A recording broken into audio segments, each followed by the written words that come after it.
بچا کروں ذلتوں کا، ہو کرم بہر خاک مدینہ۔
الحمد للہ رب العالمین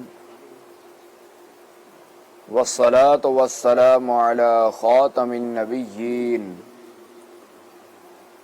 اما بعد فاعوذ باللہ من الشیطان الرجیم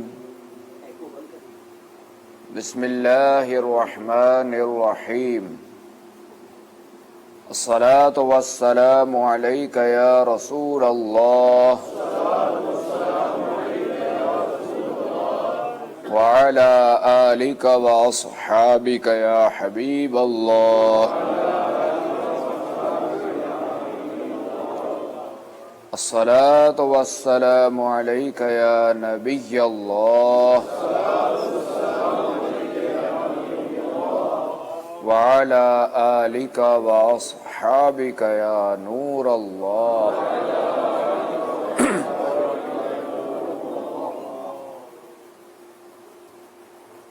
اللہ کریم کے پیارے اور آخری نبی محمد عربی صلی اللہ تعالی علیہ وآلہ وسلم نے فرمایا، جس نے مجھ پر 100 مرتبہ درود پاک پڑھا، اللہ کریم اس کی دونوں آنکھوں کے درمیان لکھ دیتا ہے کہ یہ نفاق اور جہنم کی آگ سے آزاد ہے، اور اسے بروز قیامت شہداء کے ساتھ رکھے گا۔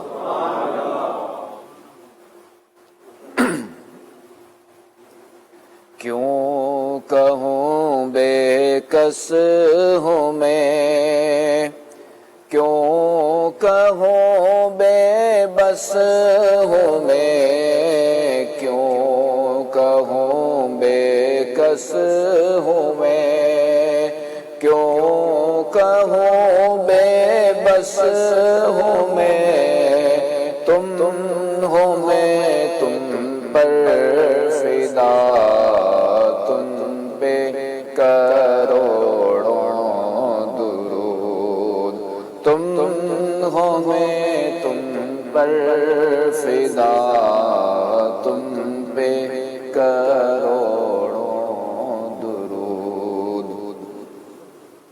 یہ شعر امام اہل سنت سید اعلی حضرت رحمۃ اللہ تعالی علیہ کے کلام کعبے کے بدر الدجا تم پہ کروڑوں درود، اس کا ایک شعر ہے، اس کی وضاحت آئیے کچھ سنتے ہیں۔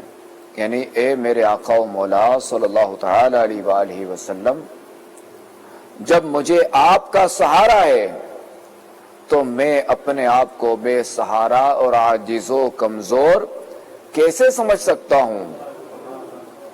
میں آپ پر فدا ہوں، آپ علیہ الصلوۃ والسلام پر کروڑوں درود ہوں۔ صلو علی الحبیب صلی اللہ علی محمد صلی اللہ علیہ وآلہ وسلم۔ توبوا الی اللہ، صلو علی الحبیب صلی اللہ علی محمد صلی اللہ علیہ وآلہ وسلم۔ گرے میں پنکھو بند کرنا تو بلے کری جو فلان ایسا ہو چکا۔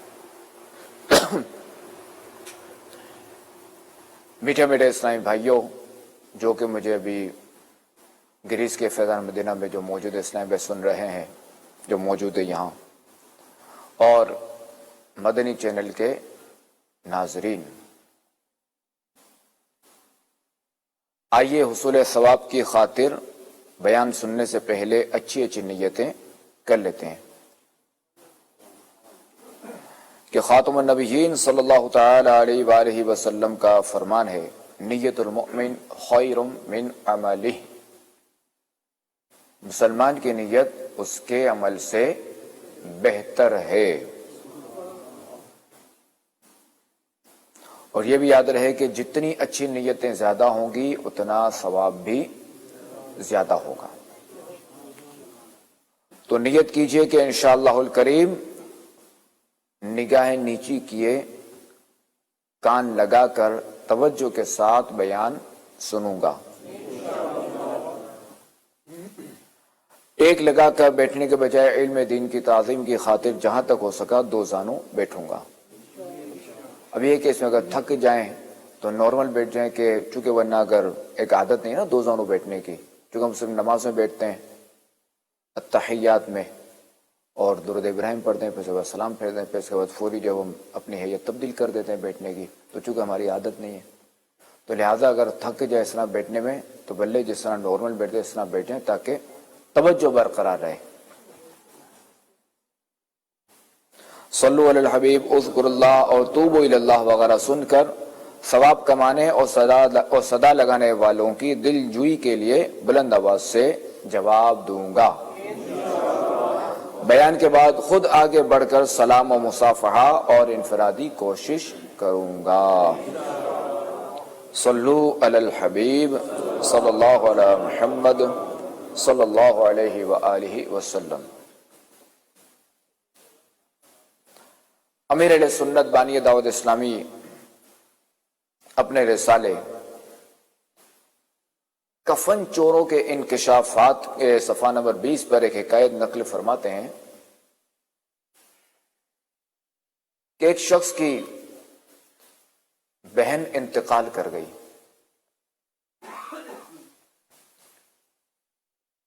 جب وہ اسے دفن کرنے کے بعد گھر آنے لگا تو اسے یاد آیا کہ رقم کی تھیلی قبر میں گر گئی ہے۔ چنانچہ وہ اپنی بہن کی قبر پر آیا اور اس کو کھودا تاکہ تھیلی نکال لے، مگر اس نے دیکھا کہ بہن کی قبر میں آگ کے شعلے بھڑک رہے ہیں۔ چنانچہ اس نے جوں تو قبر پر مٹی ڈالی اور غمگین روتا ہوا اپنی والدہ کے پاس آیا اور پوچھا، میری امی جان، میری بہن کے اعمال کیسے تھے؟ تو والدہ نے کہا، بیٹا کیوں پوچھتے ہو؟ اس نے بتایا کہ میں نے اپنی بہن کی قبر میں آگ کے شعلے بھڑکتے دیکھے ہیں۔ یہ سن کر ماں رونے لگی اور کہنے لگی کہ بیٹا، افسوس تیری بہن نماز میں سستی کیا کرتی تھی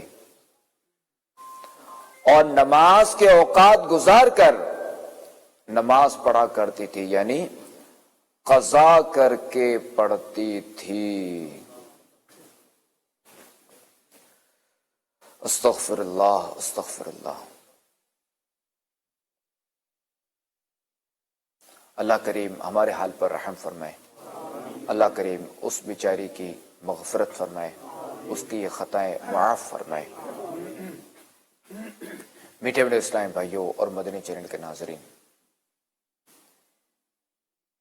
یہاں اس عبرت انگیز حکایت سے یہ معلوم ہوا کہ نماز میں سستی کرنا بہت بڑا گناہ ہے اور عذاب قبر کا سبب ہے۔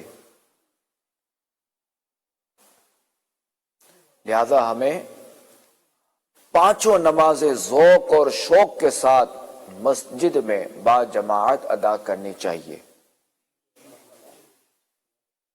اور نماز میں ہرگز سستی نہیں کرنی چاہیے۔ اچھا، اب چونکہ آپ لوگ تو یہاں رہتے ہیں گریس میں، اور کئی جو ہے وہ بعض جو ہے وہ یونان سے باہر سے بھی آئے ہیں، تو آپ لوگ ذرا کہ دیگر ممالک میں یعنی یورپ میں رہتے، تو یہاں چونکہ وہ مسجدیں کم ہے، آبادی دور دور ہوتی ہے یہاں پہ بعض جگہوں پر، تو یا یہ کہ آبادی قریب ہے تو مسجدیں نہیں ہیں، تو اب چونکہ آپ لوگ تو جماعت سے معذور ہیں۔ البتہ یہ ہے کہ الحمدللہ الکریم دعوت اسلامی کو جہاں جہاں جگہ ملتی ہے، موقع ملتا ہے، تو وہاں جو ہے وہ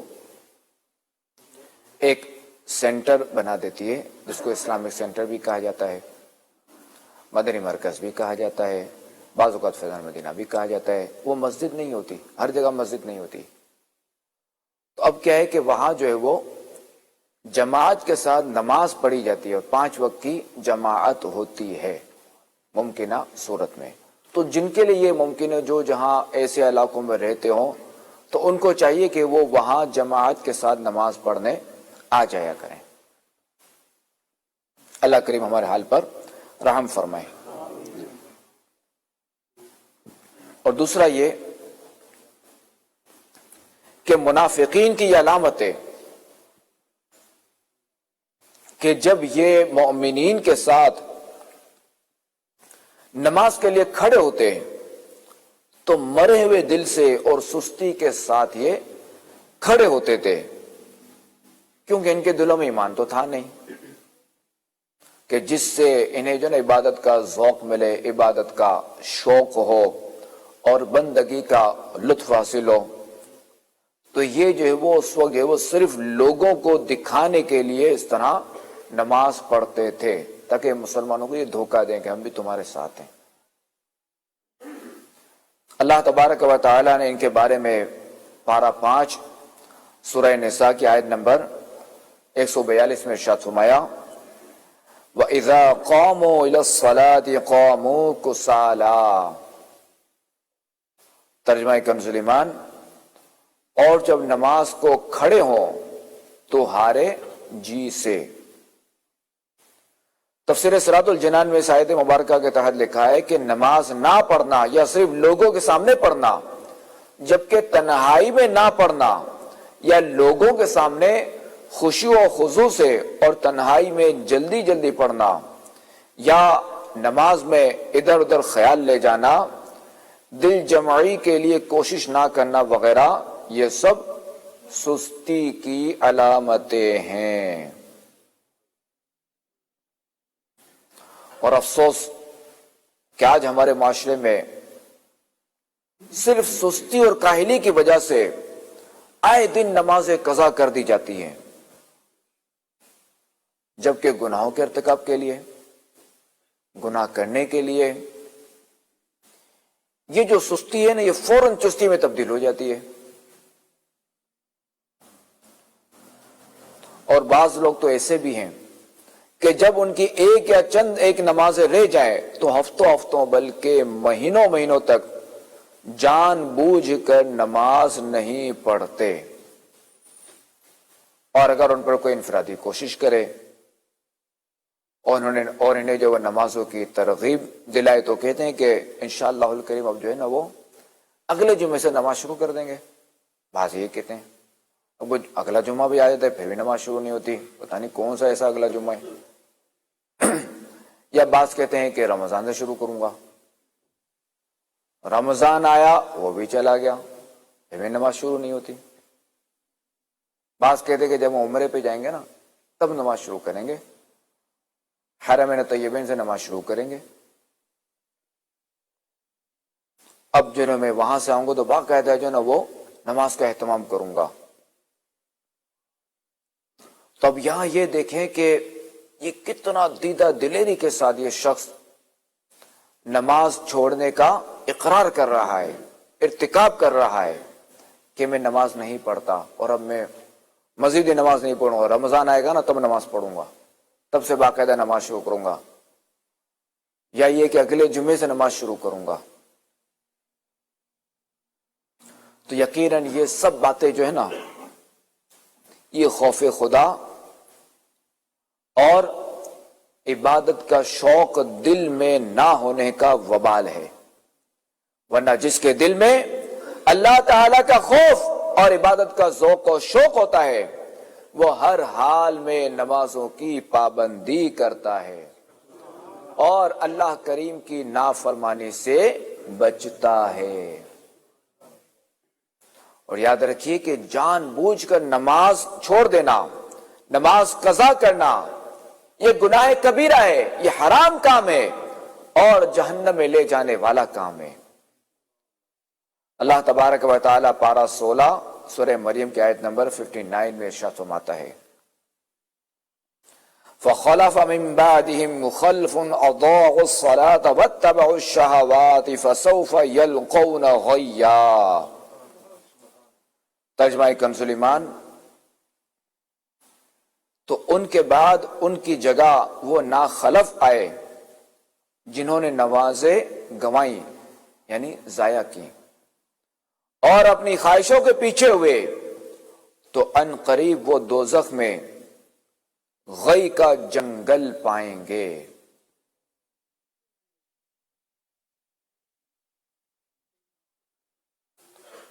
تو مدنی چینل کے ناظرین اور مجھے یہاں اجتماع میں سننے والے اسلامی بھائیوں، ابھی ہم نے اس آیت مبارکہ میں یہ غی کا تذکرہ سنا۔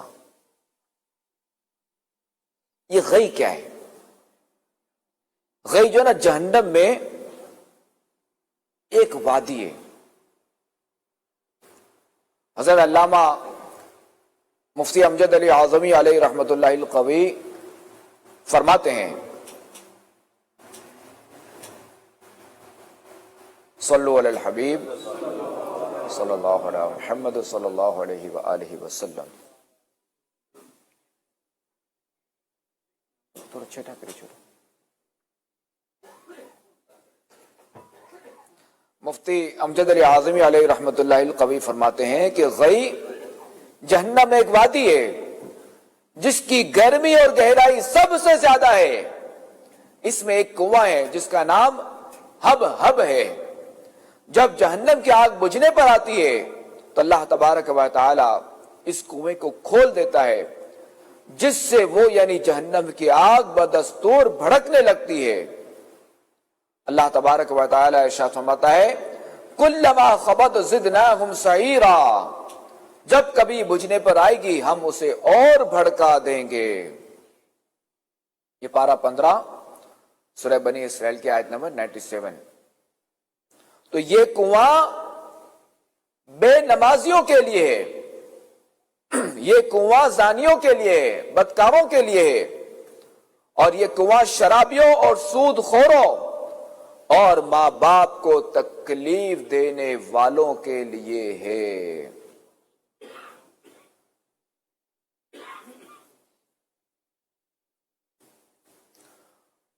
تو عاشقان رسول سنا آپ نے کہ غی جہنم ایک وادی ہے کہ جس کی گہرائی اور گرمی سب سے زیادہ، اور جب جہنم کی آگ بجھنے لگتی ہے تو اس وادی کو کھول دیا جاتا ہے جس سے نارے جہنم کی آگ جو ہے وہ پھر سے بھڑک اٹھتی ہے۔ تو ذرا سوچئے کہ اس خطرناک وادی میں جب بے نمازی کو ڈالا جائے گا تو اس کا کیا بنے گا؟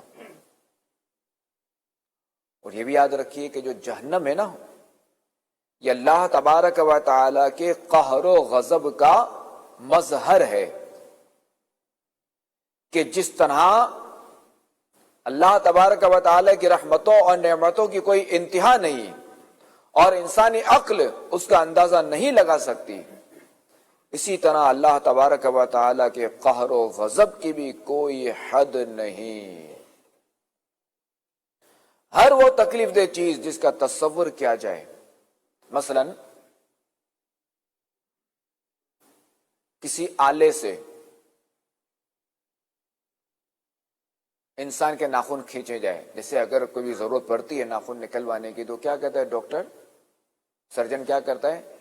وہ حصہ سن کرتا ہے، دانت اگر نکالنا ہوتا ہے تو وہ حصہ سن کیا جاتا ہے۔ اگر کوئی آپریشن کرنا ہے تو یا تو وہ حصہ سن کیا جاتا ہے یا یہ کہ بندے کو بے ہوش کیا جاتا ہے۔ آپ ذرا غور کریں کہ اگر ناخن نکالنا ہے ڈاکٹر نے اور وہ سن نہیں کرتا، بے ہوش نہیں کرتا، اور اب اگر یہ انسان کا اگر ناخن کھینچا جائے تو اس کو کتنی تکلیف ہوگی۔ اسی طرح دانت اگر بغیر سن کے نکالا جائے تو اس کو کتنی تکلیف ہوگی۔ حالانکہ سن کرنے سے ایسا نہیں ہے کہ ناخن آسانی سے نکل جائے گا، سن کرنے سے ایسا نہیں ہے کہ دانت آرام سے نکل جائے گا، دانت کا پروسیجر وہی ہے، یعنی سن اگر ڈاکٹر کرتا ہے تو سن کرنے سے جو نا وہ ایسا نہیں ہوتا کہ دانت جو نا وہ لوز ہو جاتا ہے یا اپنی جگہ چھوڑ دیتا ہے یا ناخن اپنی جگہ چھوڑ دیتا ہے، یا یہ ہے کہ چیرا لگانا آسان ہو جاتا ہے جسم میں کہیں بھی بے ہوش کرنے سے، ایسا نہیں ہے۔ سن کرنے سے صرف یہی ہوتا ہے، سن یا بے ہوش کرنے سے، کہ صرف اور صرف جو ہے نا اس بندے کو تکلیف محسوس نہیں ہوتی، ورنہ جیسے ہی آپریشن ہو گیا، اب چونکہ ہر بندے کی طبیعت ہے کہ بعض لوگ جو وہ دوران آپریشن بھی ہوش میں آ جاتے ہیں، کہ وہ جو سن بن کا جو اثر ہوتا ہے نا وہ ختم ہو جاتا ہے، وہ دوران آپریشن ہی ہوش میں آتے ہیں۔ اسی لیے جو ہے نا وہ کیا کہتے ہیں کہ جو ڈاکٹر ہوتا ہے نا بے ہوش کرنے والا، وہ بالکل کھڑا رہتا ہے بعض اوقات، فوری بھی دوبارہ ریڑھ کی ہڈی میں انجیکشن لگا دیتا ہے۔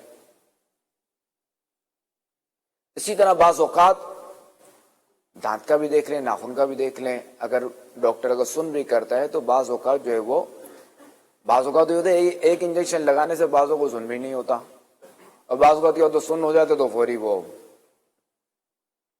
سن پن ختم ہو جاتا ہے۔ اب آپ یہ دیکھیں کہ تھوڑا سا سن پن اس کا ختم ہوتا ہے تو اس کی کیسی چیخیں نکلتی ہیں، اس کی کیسی حالت ہوتی ہے۔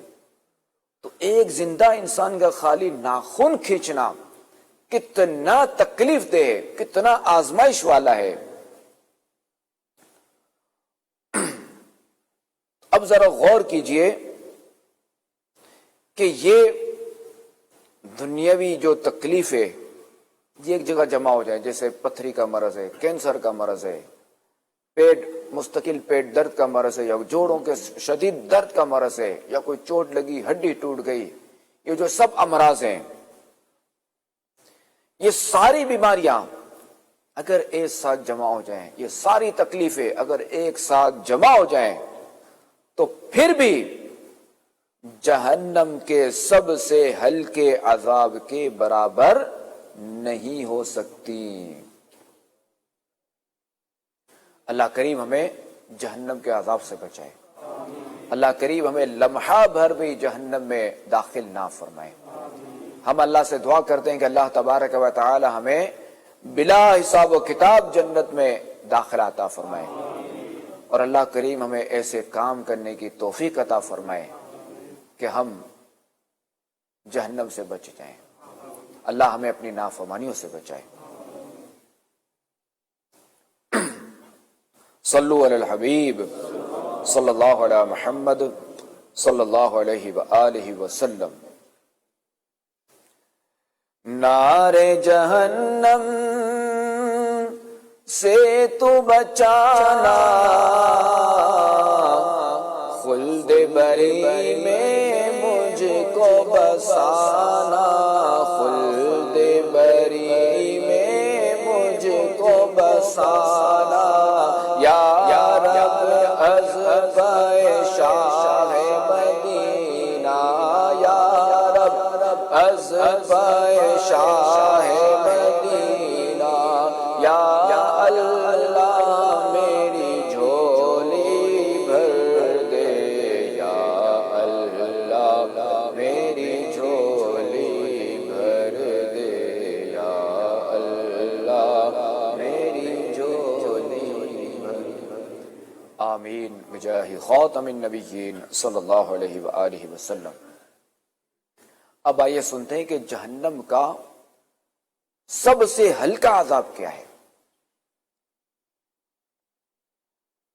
فرمان خاتم النبیین صلی اللہ تعالی علیہ وآلہ وسلم میں کہ جس کو جہنم کا سب سے ہلکا عذاب ہوگا اسے آگ کی جوتیاں پہنا دی جائیں گی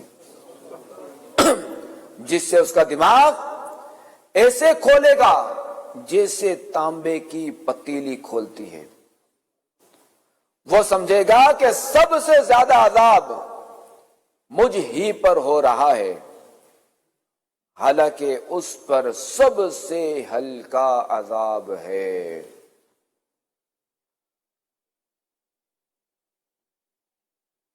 آپ دیکھیے گا سخت دھوپ میں ہم ننگے پاؤں کھڑے نہیں رہ سکتے، ہم گرم فرش پر ہاتھ نہیں لگا سکتے، ہم گرم توے پر بھی ہاتھ نہیں لگا سکتے۔ چولہا بند ہو جائے پھر بھی ہم جو نا اس کا جو بھی ہوتا نا اس پہ میٹل پہ ہاتھ نہیں لگا سکتے، چاہے الیکٹرک چولہا ہو یا گیس کا چولہا ہو۔ سخت سردی ہو اس میں بھی ہم یہ چولہوں وغیرہ پہ ہاتھ نہیں رکھ سکتے، سخت سردی میں بھی۔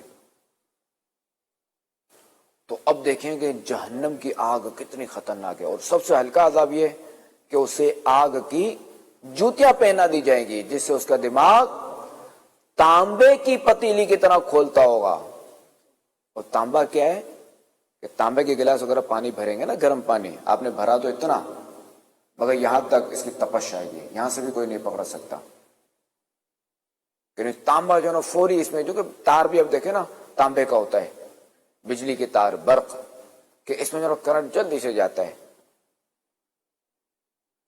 تو عاشقان رسول مدنی چینل کے ناظرین اور حاضرین، جہنم کے عذاب سے ڈر جائیے اور اپنے کمزور جسموں پر ترس کھائیے اور سستی اڑائیے اور گناہوں سے بچتے ہوئے نمازوں کا اہتمام شروع کر دیجیے۔ اور انتہائی افسوسناک بات یہ ہے کہ فضول باتوں اور کاموں میں مشغول ہو کر نمازیں قضا کر دیتے ہیں، مگر اس بات کا احساس نہیں ہوتا کہ مسلسل اللہ تبارک و تعالی کی نافرمانی کر رہے ہیں۔ حالانکہ دیکھا جائے تو وہ رب کریم، وہ رحیم، وہ رحمان ہمیں دن رات ڈھیروں نعمتیں بن مانگے عطا فرما رہا ہے، مگر ہم ہیں کہ پورے دن میں 24 گھنٹوں میں صرف 5 وقت اس کی بارگاہ میں سجدہ کرنے سے بھی قاصر ہیں، اس کی بارگاہ میں سجدہ کرنے میں بھی سستی کرتے ہیں۔ اور افسوس کہ ہم دنیاوی بیماریوں کے لیے، پریشانیوں کے لیے اور تکلیفوں سے بچنے کے لیے لوگوں کے بتائے ہوئے اوراد و وظائف تو شروع فوراً کر دیتے ہیں، مگر جس رب کریم نے قرآن پاک میں سینکڑوں مرتبہ نماز کا حکم دیا، ہر ایک غور کرے کہ اس کے حکم پر عمل کرنے میں میں کتنی تعمیل کرتا ہوں۔ اللہ تبارک و تعالیٰ کے دربار میں حاضری کے لیے بلانے والے مؤذن کی دعوت پر میں کتنی مرتبہ لبیک کہہ کر مسجد میں حاضر ہوتا ہوں۔ ہر ایک غور کرے کہ کامیابی کی طرف بلانے والی مسجد سے روزانہ 5 بار آنے والی صدا کیا میرے کانوں سے ٹکرا کر واپس ہو جاتی ہے، یا یہ کہ میں سب کچھ کام کاج چھوڑ کر مسجد کی راہ اختیار کرتا ہوں۔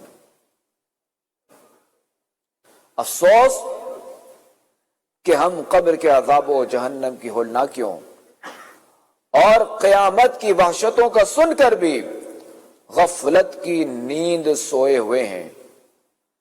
اللہ کریم ہمیں اس غفلت کی نیند سے حقیقی بیداری نصیب فرما دے۔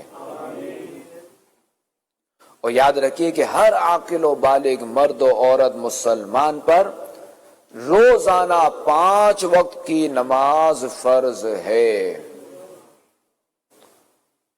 اور جو شخص نماز کو فرض نہ جانے تو وہ دین اسلام سے خارج ہے۔ یعنی کوئی کہتا ہے کہ نہیں اسلام میں نماز فرض نہیں ہے، مسلمان ہونے کے لیے نماز فرض نہیں ہے، تو یہ فرض کا انکار ہے فرض کا، اور وہ دین اسلام سے خارج ہے۔ اب اگرچہ کہ اس کے کام مسلمانوں والے ہوں، اس کی عادات مسلمانوں والی ہوں، مگر پھر بھی اس کا دین اسلام سے کوئی تعلق نہیں۔ اور جو کوئی نماز کو فرض تو مانے مگر جان بوجھ کر نماز نہ پڑھتا ہو، سستی کرتا ہو، چھوڑ دیتا ہو، قضا کر دیتا ہو، تو وہ سخت فاجر ہے، سخت فاسق و گناہگار ہے، اور عذاب نار کا حقدار ہے۔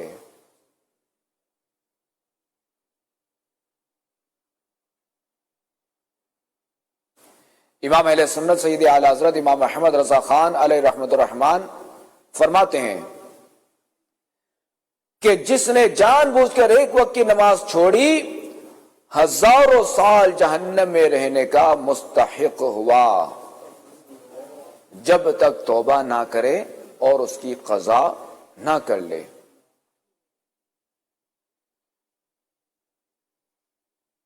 اب یہاں یہ دیکھیے کہ ایک نماز جان بوجھ کر چھوڑنے کا یہ وبال ہے، تو جو شخص دن بھر کی تمام نمازیں جان بوجھ کر چھوڑ دیتا ہو بلکہ سرے سے نماز ہی نہ پڑھتا ہو تو وہ کس قدر عذاب کا شکار ہوگا۔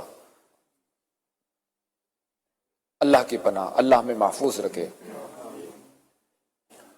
تو یا عاشقان رسول مدنی چینل کے ناظرین، ہمیں بھی نماز کی پابندی کرتے ہوئے 5 نمازیں مسجد کی پہلی صف میں تکبیر اولیٰ کے ساتھ با جماعت ادا کرنی چاہیے، جن کے لیے ممکن ہو۔ آئیے عذاب الہی سے خود کو ڈرانے اور نمازوں کی عادت بنانے کے لیے نماز نہ پڑھنے کی چند وعیدیں سنتے ہیں۔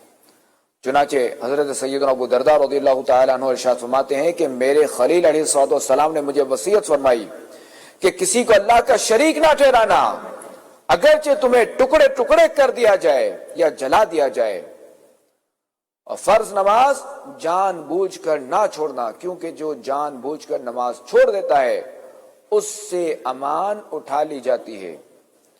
اور شراب ہرگز نہ پینا، کیونکہ یہ ہر برائی کی جڑ ہے۔ خاتم النبیین صلی اللہ تعالی علیہ وآلہ وسلم نے ارشاد فرمایا جس نے نماز چھوڑی تو وہ اللہ سے اس حال میں ملے گا کہ وہ اس پر غضب فرمائے گا، یعنی اللہ کریم اس پر غضب فرمائے گا۔ خاتم النبیین صلی اللہ تعالی علیہ وآلہ وسلم نے ارشاد فرمایا جس نے نماز چھوڑی اس نے اپنے اہل و یال اور مال کو گھٹا دیا۔ خاتم النبیین صلی اللہ تعالی علیہ وآلہ وسلم نے ارشاد فرمایا جس نے جان بوجھ کر نماز کو ترک کیا، چھوڑا، تو بلا شبہ اللہ کریم کا ذمہ اس سے بری ہے۔ مفتی احمد یار خان نعیمی رحمت اللہ تعالی علیہ اس حدیث پاک کے تحت فرماتے ہیں کہ بے نمازی اللہ کی امان میں نہیں رہتا۔ نماز کی برکت سے انسان دنیا میں آفتوں سے، مرتے وقت خرابی خاتمہ سے یعنی بری موت سے، اور قبر کے امتحان میں فیل ہونے سے، اور حشر میں مصیبتوں سے اللہ تبارک و تعالی کے فضل سے امن میں رہتا ہے۔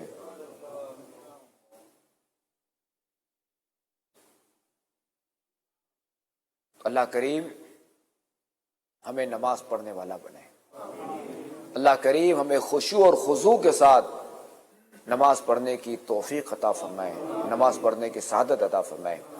الحمدللہ الکریم دعوت اسلامی کے دینی ماحول میں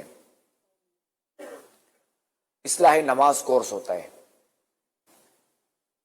کہ جس سے پتہ چلتا ہے، چونکہ ہم جس نے اگر ڈرائیونگ سیکھنی ہے کسی نے تو بندہ ظاہر ہے کہ وہ ڈرائیونگ کلاس لیتا ہے نا۔ اسی طرح دیکھیں کسی نے کوئی بھی اگر کاروبار کرنا ہے تو وہ کاروبار کے بارے میں معلومات لیتا ہے، کاروبار سیکھتا ہے۔ کچھ بھی کام کرنا ہو تو وہ اس کے اصول و ضوابط، اس کے SOPs وغیرہ اس کی معلومات کرتا ہے۔ تو نماز کا بھی، چونکہ نماز ایک عبادت ہے، فرض ہے، اس کا بھی ایک طریقہ ہے، اس کے بھی کچھ SOPs ہیں، اس سے کچھ شرائط بھی ہیں اور اس سے کچھ فرائض بھی ہیں۔ جب تک ایک بھی شرط رہ جائے گی نا، یعنی 6 شرائط میں سے 7 شرائط میں سے اگر 6 شرائط میں سے اگر ایک بھی شرط اگر رہ جائے گی تو اب فرض کی ابتدا نہیں ہو سکے گی، کیونکہ نماز کی جو 6 شرطیں اور 7 فرائض ہیں۔ تو فرض میں انٹر ہونے کے لیے شرط ہونا، شرط کا پایا جانا ضروری ہے۔ تو جب آپ اصلاح نماز کورس کریں گے تو آپ کو پتہ چلے گا کہ نماز کی کیا کیا شرطیں ہیں اور ان کی کیا کیا صورتیں ہیں، یہ شرطیں کس طرح پوری ہوتی ہیں اور یہ فرائض کس طرح ادا ہوتے ہیں۔ تو لہٰذا نیت کیجئے کہ انشاءاللہ الکریم میں جو وہ اصلاح نماز کورس کروں گا، اور جو لوگ نماز پڑھتے ہیں انہیں بھی چاہیے کہ وہ بھی احتیاطاً ایک بار یہ کورس کر لیں۔ اسے 7 دنوں کا کورس ہوتا ہے اور اس میں آپ سے کوئی فیس بھی چارج نہیں کی جائے گی۔ اور یہ کراچی میں اور کیا کہتے ہیں کہ یہاں پہ بھی ہوتا ہے نا، یہاں فزیکلی جو ہے وہ ہر مہینے کی کس تاریخ کو ہوتا ہے؟ اچھا فکس نہیں ہے، آج جیسے بعض شہروں میں فکس ہے نا، تو یہاں فکس نہیں ہے۔ تو چلیں یہاں کر لیں گے جب یہ اسلام میں وقت دیں گے، اور 1 گھنٹے کا ہوتا ہے نا، صرف 1 گھنٹہ آپ نے دینا ہے یومیہ، 24 گھنٹوں میں سے 1 گھنٹا۔ تو اس سے آپ کو پتہ چلے گا کہ نماز کے اندر میں کیا کیا غلطیاں کر رہا ہوں، چونکہ بعض وقت کیا ہوتا ہے کہ شرائط مکمل ہوتے ہیں مگر نماز کے اندر کوئی ایسی غلطی ہو جاتی ہے کہ جس سے بندہ پہلی رکعت ہی میں نماز سے باہر ہو جاتا ہے، یعنی پہلی رکعت میں نماز سے وہ نکل چکا ہوتا ہے۔ جیسے قرات جب ہم کرتے ہیں قیام میں، کسی نے 1 بار ہاتھ اٹھایا، دوسری بار اٹھایا، تیسری بار اٹھائے گا تو اسے نماز ٹوٹ جائے گی۔ یہ تو سب کو پتہ ہے کہ نماز میں کھانا کھانے سے یا پانی پینے سے، جیب میں کچھ چیز نکال کر کھانے سے نماز ٹوٹ جاتی ہے، مگر کھو جانے کے لیے ہاتھ اٹھانے سے بھی 3 بار نماز ٹوٹ جاتی ہے۔ اب یہ کب پتہ چلے گا؟ جب آپ ذرا نماز سیکھیں گے۔ تو جس طرح ہم دنیاوی کاموں کے لیے کوششیں کرتے ہیں، سیکھتے ہیں، دوسرا نماز تو ذرا کہ فرض ہے، اہم ہے، اس کا تو سیکھنا ہمارے لیے ضروری ہے۔ تو انشاءاللہ الکریم جب آپ اصلاح نماز کورس کریں گے تو اگر نماز میں کوئی کوتاہی ہوئی تو وہ دور ہو جائے گی، ثواب تو آپ کو پھر بھی ملے گا۔ اصل سودا تو ہمارا ثواب کا ہے نا، اصل سودا تو ہمیں اللہ کی رضا حاصل کرنی ہے، اصل تو ہمارا یہ ہے۔ اگر نماز درست بھی ہوئی تو انشاءاللہ الکریم اچھے لوگوں کے ساتھ بیٹھیں گے، نیک لوگوں کے ساتھ بیٹھیں گے، نماز کے مسائل کانوں میں آئیں گے، احادیث طیبہ جب کانوں میں آئیں گی تو انشاءاللہ الکریم ثواب تو ملے گا، ثواب تو کہیں بھی نہیں گیا انشاءاللہ الکریم۔